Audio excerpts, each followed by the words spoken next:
నాగార్జున వల్లే మౌనిక చనిపోయిందన్నది ఆమె పేరెంట్స్ ఇచ్చిన స్టేట్మెంట్. పోలీసుల దగ్గర ఆధారాలు ఏవీ లేవు కాబట్టి నాగార్జునను ఇంట్రాగేట్ చేస్తున్నారు. ఇంతకీ మౌనిక ఎందుకు సూసైడ్ చేసుకుంది?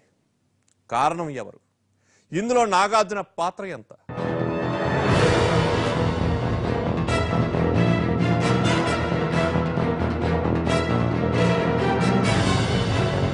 ఎస్ఐ తన స్టైల్లో ఇంట్రాగేట్ చేయడంతో నాగార్జున నిజం బయటపెట్టాడు.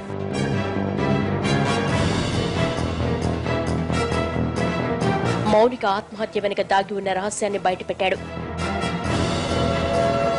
నెక్స్ట్ జనరేషన్ కంపెనీలో జాబ్ చేస్తున్న నాగార్జున మౌనిక ఉండే కాలనీలోనే ఉండేవాడు.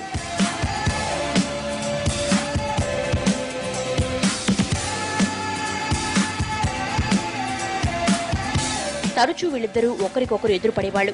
ఇలా వీళ్ల మధ్య సహజంగానే ఆకర్షణ మొదలైంది.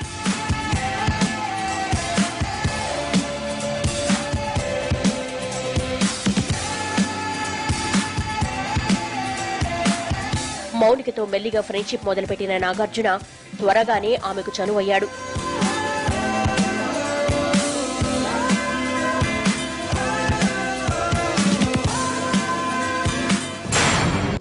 స్నేహం కాస్త ప్రేమగా మారేందుకు ఎక్కువ టైం పట్టలేదు. ఓవైపు చక్కగా చదువుకుంటూనే మరోవైపు నాగార్జునతో కలివిడిగా ఉండేది మౌనిక.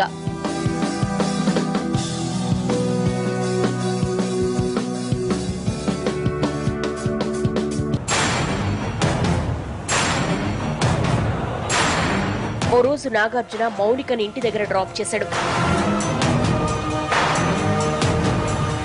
అది మౌనిక తండ్రి చూడడంతో ఇంట్లో పెద్ద గొడవైంది.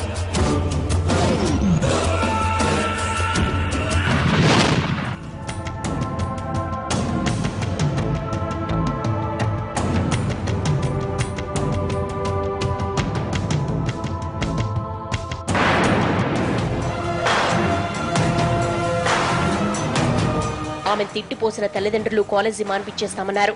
కాలేజీ మాన్పిస్తే తన కెరీర్ మొత్తం దెబ్బతింటుందన్న మౌనిక బతిమిలాడింది. ఇకపై నాగార్జున జోలికి వెళ్లనని మాటిచ్చింది.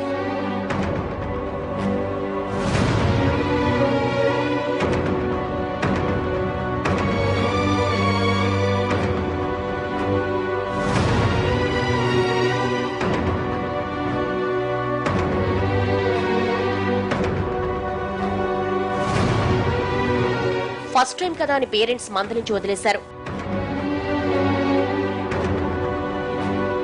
మౌనిక చెప్పకపోయినా గొడవ జరిగిన విషయం చుట్టుపక్కల వాళ్ల ద్వారా నాగార్జునకు తెలిసిందే. ఇక మౌనిక జోలికి వెళ్లకూడదని అతను నిర్ణయించుకున్నాడు. ఇందుకు నాగార్జున ఫ్రెండ్ కామేష్ మధ్యవర్తిత్వం చేశాడు.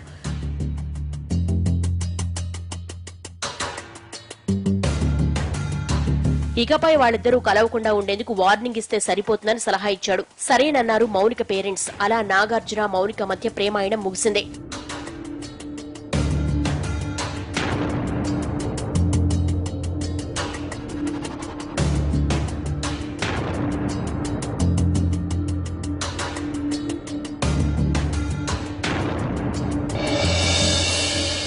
వార్నింగ్ ఇచ్చిన తర్వాత నుంచి నేనెప్పుడు మౌనిక జోలికి వెళ్లలేదు.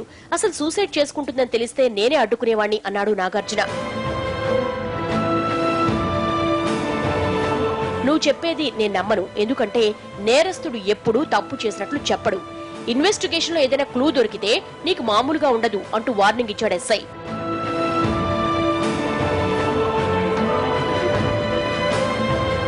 కేసు దర్యాప్తు జరుగుతుండగా మౌనిక ఇంట్లోని డ్రెస్సింగ్ టేబుల్ పై ఓ సూసైడ్ నోట్ కనిపించింది తల్లిదండ్రులకు.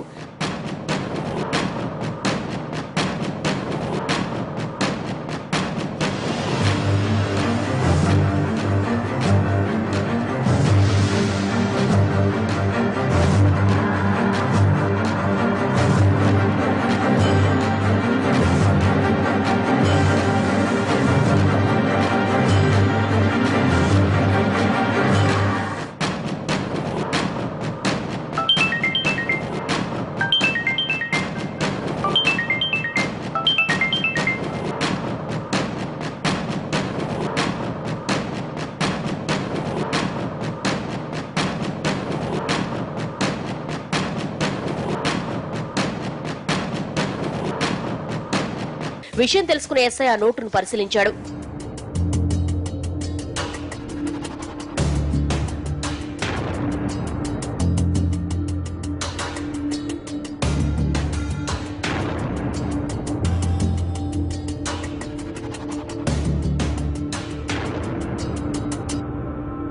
సూసైడ్ నోట్ ఆధారంగా ఎస్ఐ నాగార్జున ఫ్రెండ్ కామేష్ ను అదుపులోకి తీసుకున్నాడు.